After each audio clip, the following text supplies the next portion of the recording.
எனதருமை சிம்ம ராசி அன்பர்களே, இந்த அருமையான பதிவில் நம்ம என்ன பார்க்க போகிறோம் அப்படின்னா, குரு, சனி, ராகு, கேது இந்த 4 கிரகங்களோட நிலைகள் எந்த மாதங்களில் உங்களுக்கு வெற்றிகள், வருமானங்கள், லாபங்கள், முயற்சிகள் சாதகமாக கூடிய காலங்கள் அப்படிங்கிறத பற்றி நம்ம இப்போ பார்க்க போகிறோம்.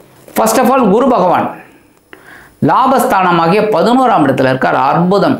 குரு லாபஸ்தானத்தில் இருந்தாலே வெற்றி. என்ன பொன்னவன், தனக்காரகன், இந்த புத்திரக்காரகன் 11ஆம் இடத்துல இருக்கிறது ரொம்ப விசேஷம். இவ்வளோ நாள் பட்ட கஷ்டங்கள்லாம் உங்களுக்கு கொஞ்சம் அப்படியே பொடியாக போயிடும். அடுத்தபடியாக அக்டோபர் மாதத்துலேருந்து இந்த குரு பகவான் எங்கே வரான்னு பார்த்தீங்கன்னா, உங்களோட விரயஸ்தானமாகிய 12ஆம் இடத்துக்கு உச்சமடைகிறார். செலவுகள் அதிகரிக்கக்கூடிய ஒரு காலம், இடமாற்றம் கிடைக்கக்கூடிய ஒரு காலம், முன்னேற்றம் வரக்கூடிய ஒரு காலம், உங்கள் விருப்பங்கள் பூர்த்தி ஆகக்கூடிய காலங்கள். எப்போவுமே நம்மளோட விருப்பங்கள் பூர்த்தி ஆகணும் அப்படின்னாலே செலவு தான். அடுத்தபடியாக சனீஸ்வர பகவான் அஷ்டம ராசியில் இருக்கார். 8ஆம் இடம்.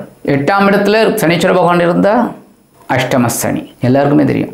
அப்போ அஷ்டம சனி என்ன பண்ணும்? மறைந்து சில வேலைகளை செய்வார். நீங்கள் எதிர்பார்க்கவே மாட்டீங்க. அந்த மாதிரிலாம் சில நன்மைகளும் இருக்கும், தீமைகளும் இருக்கும். பொறுமையாக நம்ம நிறைய நல்லது பண்ணினா கண்டிப்பாக நமக்கு நல்லது நடக்கும். ஏன்னா தர்மவான், தர்மக்காரகன், கண்டிப்பாக நல்லது தான் பண்ணுவார். அப்போ நம்ம நல்லது செய்யணும், நல்லது நினைக்கணும், நல்லது பேசணும், நல்லது கேட்கணும். இதெல்லாம் தான். அப்போ அஷ்டமத்து சனியோட பாதிப்பு குறையும்.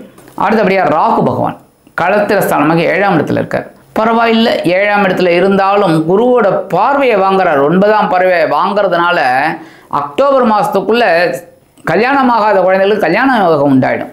ஒரு 2 மாதம் மறுபடியும் டிசம்பர்லேருந்து மறுபடியும் அந்த குரு பகவான் கரெக்டாக லாபஸ்தானத்துக்கே வரும்போது வக்ரமாக வந்தால் கூட உங்களுக்கு நன்மைகள் நடக்கக்கூடிய ஒரு காலகட்டம். அடுத்தபடியாக கேது பகவான் ஜென்மராசியில் இருக்கார். கண்டிப்பாக ஒரு ஞானத்தை கொடுப்பார். எப்போ நீங்கள் கண்ணாவினான்னு பேசுவீங்க, எப்படி யோசிக்க மாட்டீங்க. எப்போவுமே ஒன்றே ஒன்று சொல்கிறேன், கேட்டுக்கோங்க. இடம், பொருள், ஏவல், இதை தெரிஞ்சுக்கணும். எங்கே யார்கிட்ட எப்படி மோதணும் அப்படிங்கிறத பார்த்துக்கணும். யார்கிட்ட எப்படி பேசணுங்கிறத பார்த்துக்கணும். ஒரு பெரிய அந்தஸ்தில், ஒரு பெரிய பதவியில் ஒருத்தர் இருக்கார் அப்படின்னா அவர்கிட்ட நம்ம போய் சாதாரணமாக பேசணும், பணிவோடு பேசணும். அவர்கிட்ட போய் நம்ம எகிரணும்னு வச்சுக்கோங்க, என்ன ஆகும்?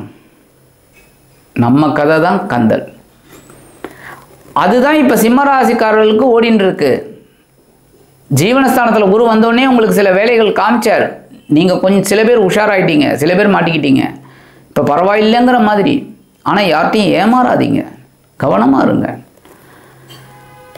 இப்போ எந்த மாதங்கள் உங்களுக்கு அற்புதமான ஒரு மாதங்கள் அப்படின்னு பார்த்தீங்கன்னா, மே 15லேருந்து ஜூன் 15 அற்புதமான மாதம். உங்களுக்கு உத்தியோகம் கிடைக்காத குழந்தைகளுக்கெல்லாம் நல்ல உத்தியோகம் கிடைக்கும், உத்தியோக முன்னேற்றம் கிடைக்கும், உத்தியோக இடமாற்றம் கிடைக்கும். இந்த உத்தியோகம் வேண்டாம், வேறு உத்தியோகத்துக்கு போகலான்னா கண்டிப்பாக நல்ல உத்தியோகம் கிடைக்கும். அதேமாதிரி தொழில் வியாபாரமும் ரொம்ப சிறப்பாக இருக்கும்.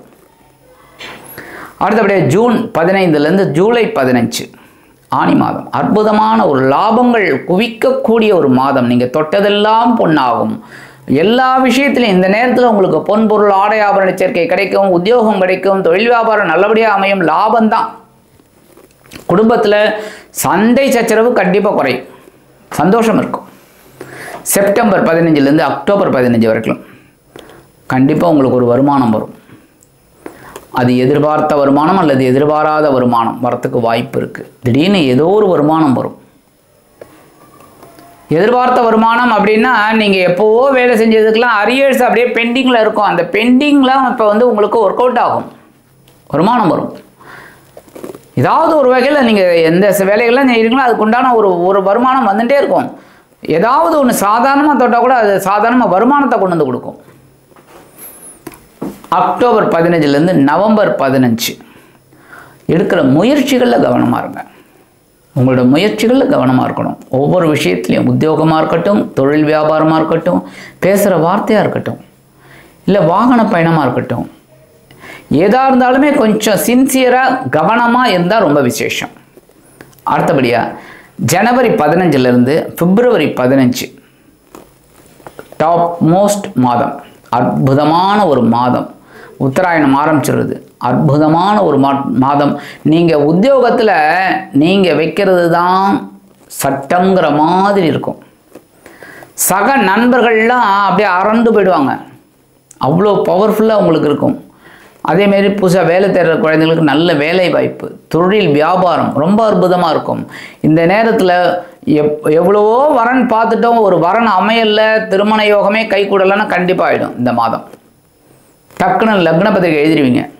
அந்த மாதிரி ஒரு மாதம் இந்த மாதம். சரி, பரிகாரமாக என்ன பண்ணினா ரொம்ப விசேஷம். கண்டிப்பாக நீங்கள் ஞாயிற்றுக்கிழமை சூரிய வழிபாடு, உங்கள் ராசிநாதன்கிறதுனால தைரியம் வரணும், உடல் ஆரோக்கியம் சிறப்பாக இருக்கணும்னா சூரிய வழிபாடு தான் நீங்கள் பண்ணி ஆகணும். சூரிய வழிபாடு கண்டிப்பாக பண்ணுங்கள். அடுத்தபடியாக சனீஸ்வர பகவான் அஷ்டம ராசியில் இருக்கார். அஷ்டம ராசியில் இருக்கிற சனீஸ்வர பகவான் உங்களுக்கு நிறைய நன்மைகளை கொடுக்கணும். அப்படின்னா கண்டிப்பாக நீங்கள் சனிக்கிழமை விரதம் இருக்கிறது ரொம்ப விசேஷம்.